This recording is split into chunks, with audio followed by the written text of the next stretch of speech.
mother came at the end of the summer to pick up her and Wade. Except maybe Wade. He'd probably miss her some. The thought of her little brother missing her, maybe even crying for her, made her cry even harder. He was only 7, and he still didn't really understand that his father wasn't coming back, or why. For that matter, neither did Dallas. It was bad enough that her father had died, but dying so suddenly, without even having been sick, had denied his family the chance to say goodbye. Ned MacGregor's heart attack at age 40 had come totally without warning. Dallas had gone to the viewing and the funeral with her mother's sister, Lynette, who'd flown up from Florida as soon as she'd heard. But the still man in the wooden box surrounded by flowers didn't look anything like her father, even though everyone said it was really him. Maybe that had been another lie. And then, to have her mother send her and Wade away for the whole rest of the summer, why, that all but made them orphans, unwanted and alone like Anne Shirley in Anne of Green Gables. Her 11-year-old sense of drama awakened. She would now be Dallas of... Did Aunt Barry's house have a name? She wasn't even sure what a gable was, so it was hard to tell if the house had any of those.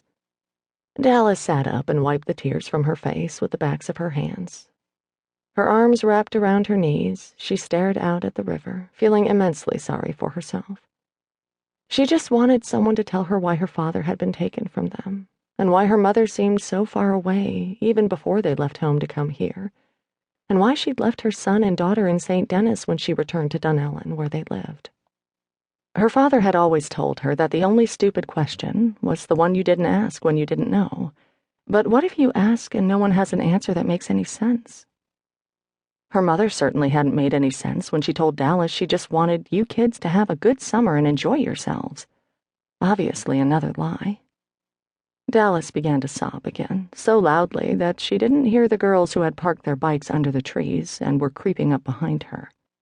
"Look at the crybaby, crying like a baby."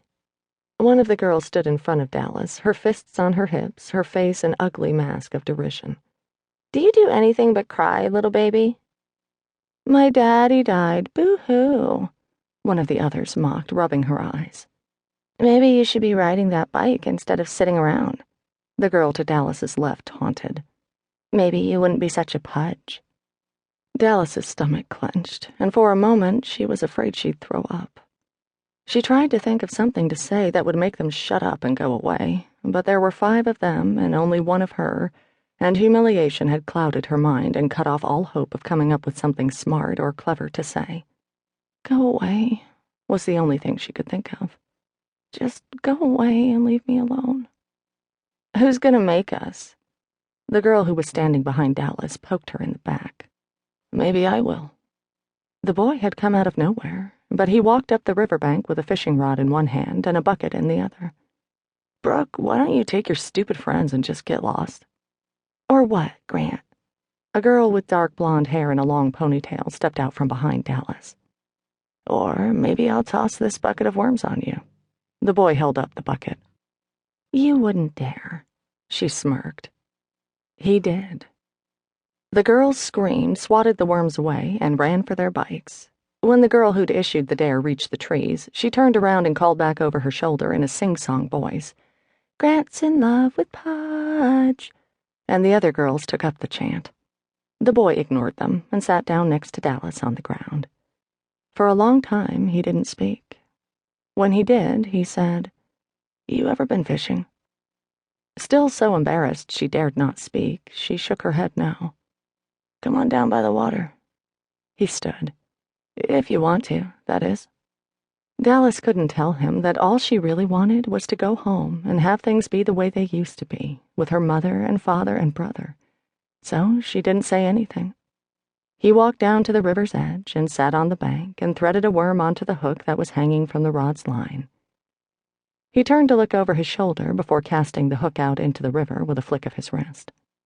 She sat and watched him while time and again he reeled in the line, only to put another worm on the hook to replace the one that was missing, and cast back out again.